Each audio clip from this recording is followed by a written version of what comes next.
episode, we're going to do Cracking WEP update.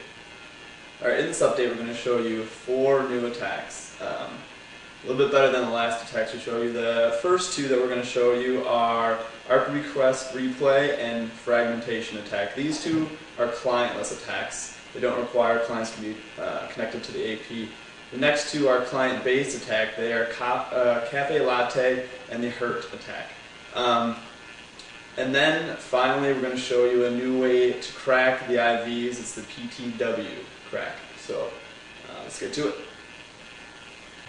Alright, for this video we're going to be using Backtrack 3. And like usual, we are going to be using our Linksys WUSB54GC wireless card. And if you do a mod info on the RT73 driver, you'll see that it already has the enhanced driver installed. So we don't have to go and download the new drivers like we did for episode 16 when we cracked WPA.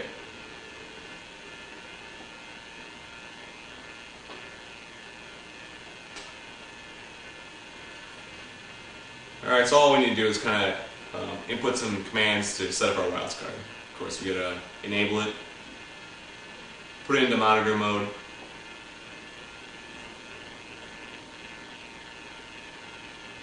and then we're going to do the IWPriv and Force Prism 1 and IWPriv RFMon TX1, and this will just make our injection a little bit more reliable. And also we're going to configure our transfer rate to 1 megabyte. This will also make our injection more reliable.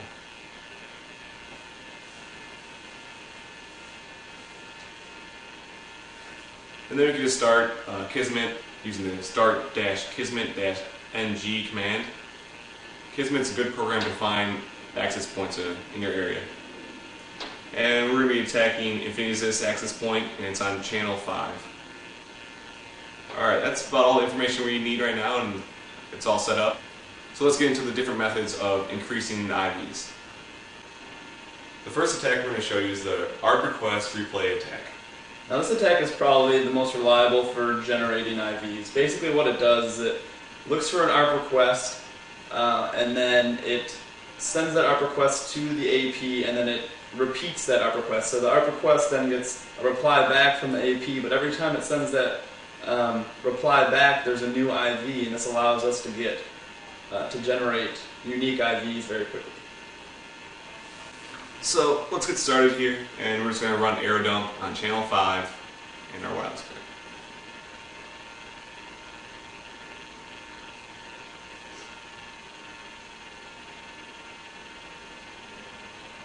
And you may notice under authentication it says open. This is required when you're doing clientless attacks.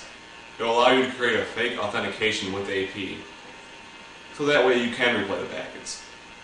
In newer versions of AirPlay, they have an option to test your injection and quality. I would recommend doing this if you have a wireless card that you're not sure if you have injection, if you're not sure if injection works with your wireless card. And just AirPlay -9 and then your interface.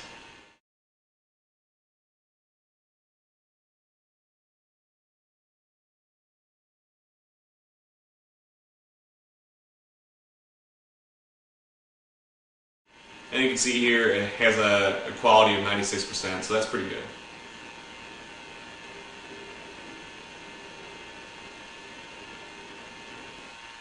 First thing we're going to do is we're going to do the fake authentication. And I'm just going to stop arrow dump here so I can copy the BSSID number because I'm going to need it later. And just AirPlay -1 0, which is the delay. We just want to do it once. -A, which is the BSSID that we just copied. And then our interface.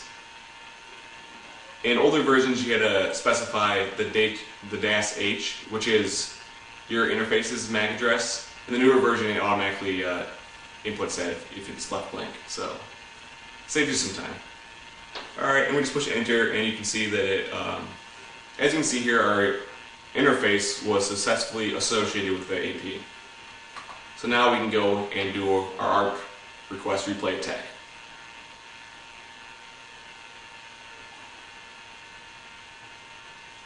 And that is the -3 option. -3, and then we're going to add this -X, which is your transfer rate. Because if you're running off like the live CD or like a virtual machine, or if you have a slow computer, if you don't cap off your packets per second, it could freeze or lock up or just not work. So it's a good idea to limit your packets per second so that way it doesn't happen. And your wireless card can't really pick up that many per second, so it's only really going to see probably on average like 100 IVs a second. So it's really not necessary to have a really high transfer rate. Alright, we're just going to restart AeroDump here with it's specifically looking for packets from this access point.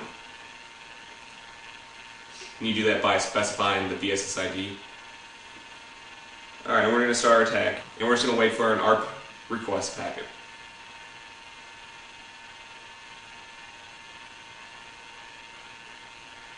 And as you can see there, it found one, and it automatically started replaying that packet, and you can see that the IVs are being generated. And it looks like at a rate of 176 per second. We're not going to let the text go all the way through. We're going to show you the next attack now. Alright, we just showed you the ARP request replay attack. Next we're going to be showing you the fragmentation attack, which is also a clientless attack. Alright, for situations where you're not picking up any ARP request packets, you can use the fragmentation attack. And when it's successful, it'll be able to generate 1500 bytes of the pseudo-random generated algorithm. Alright, then you can use this to generate packets that you can then use to inject and generate IVs. Basically, this attack works by obtaining a small amount of keying material from the packet, then attempts to send ARP or LLC packets with known content from the access point. If the packet is successfully echoed back by the AP, then a larger amount of key information can be obtained from the returned packet. This cycle is repeated several times until it obtains 1500 bytes of PRGA. And like I said before, this PRGA can be used to generate packets. This is also a clientless attack, so we need to do the fake authentication. And I'm going to put a delay of 30, so that means every 30 seconds your wireless card will try to re-authenticate itself. I'm doing this because sometimes when you're doing this fragmentation attack, you get de-authentication packets.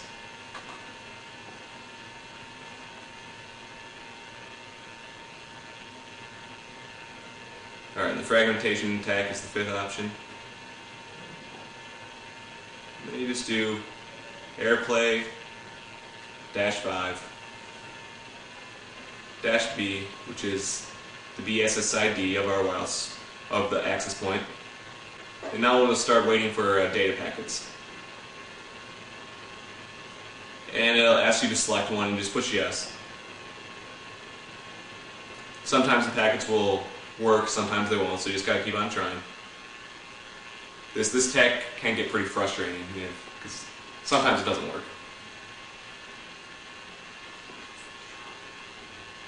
And as you can see, it's picking up those different keyed information. And then it's replaying the packet again and getting more and more information. And when it's finished, it'll save the packet in a file. Then you can use Packet Forge to generate the packet from the keyed information. And you just do this by typing in Packet Forge -ng -o -a, which is the BSSID again. And then you gotta do -h, which is the MAC address of your wireless card. And you can find that just by doing the ifconfig and just type in the first 12 hex numbers.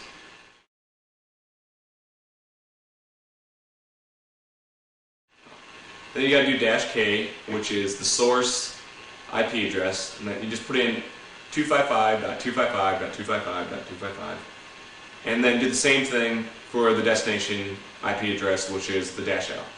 Then you gotta do -y, which points to the file that AirPlay created.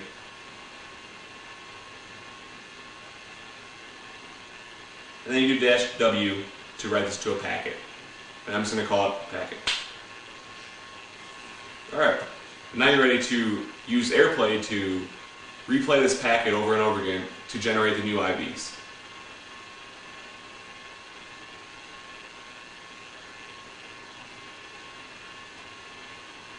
The second option in AirPlay will allow you to do this. So, -2, and then we're going to do the -X to limit our transfer. And then do -R, which is the packet, and then our interface. And of course, we got to start arrow dump up again.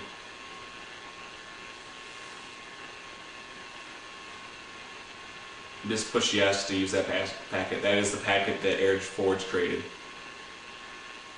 And as you can see, the IVs are being generated, and they're increasing at a pretty good rate.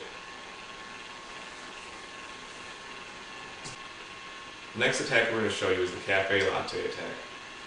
Alright, so this attack works against the client. Basically what it does is it waits for a broadcast ARP request from the client. These ARP requests actually happen to be gratuitous, so what it does is it takes in that ARP request, flips a few bits in the MAC and IP, corrects the ICV, and then sends it back to the client. And then it repeats this process back and forth to generate IVs quickly. Alright, for the cafe latte attack, as you can see, it is -6. Alright, we're going to put an air replay, -6 for the cafe latte attack, -X 150 to limit the packets per second, and then -B and the SSID, and then obviously the interface. And then don't forget to start up arrow dump. Then we're just going to run air replay. Here we're just waiting for that gratuitous ARP request, and once we get that, we can start generating IVs. For some reason with our wireless card though, the IV capture rate is relatively slow. Hopefully it'll work faster on other wireless cards.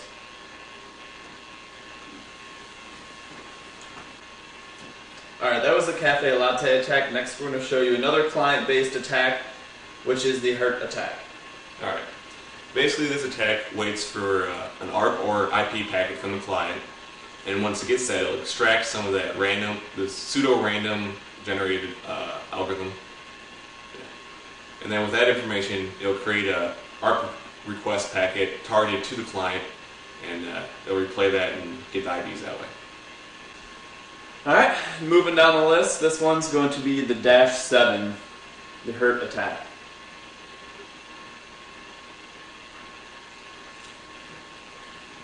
Here it's just going to be air replay -7, again limit the packets per second with the -X, and then the SSID and the interface. And then don't forget to start up arrow dump.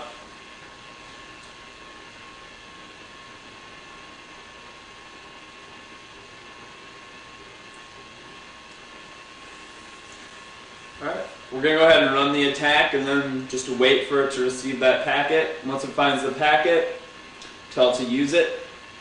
And it's going to replay that packet, and as you can see, we're collecting those IVs relatively quickly. The last thing we want to show you is the PTW cracking method. So we're just going to let the hurt attack continue collecting the IVs, and once we get to about 40,000, we can start running the attack. Alright, we just time-lapsed it here for you. And you can see that the data packets have reached to about 40,000. Depending on the length of your WEP key, it will take either anything in between 10,000 and 50,000 IVs.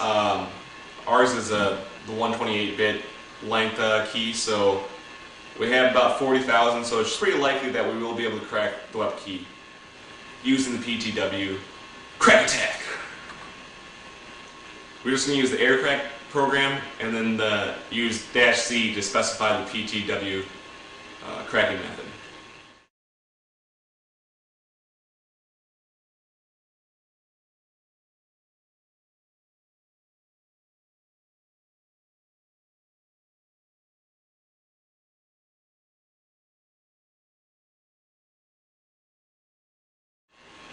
So it seems that 40,000 wasn't enough to crack this WEP key. So it's going to try again automatically when the IVs reach 45,000. So we left the herd attack running, so let's just wait until it reaches that point and try again. And if you're looking at the time on air dump, you'll notice that it's only been 3 minutes, so this isn't really, it's not bad at all. Compared to the attack in episode 2, the packet replay attack, that took like 15 minutes and you had 500,000 IVs. These methods are way better compared to that method. And you can see that AirCrack automatically detected that it reached 45,000 IVs and it started running the attack again. And there you go, it found it. And once you get the WEP key, you can use Wireless Assistant that comes with Backtrack 3 to connect to that AP. Just got to change your wireless card back into managed mode. See right there, we just did that. And then go to Internet and then Wireless Assistant. And just click on the access point you want to connect to, and then follow the wizard. You should be able to connect to it with the WEP key you just cracked.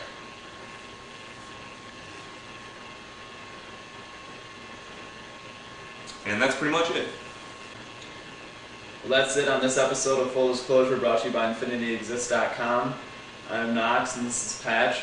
I do also want to say that pretty soon here we're going to be purchasing a new camera, so please go to the website and donate. And you guys have a good one.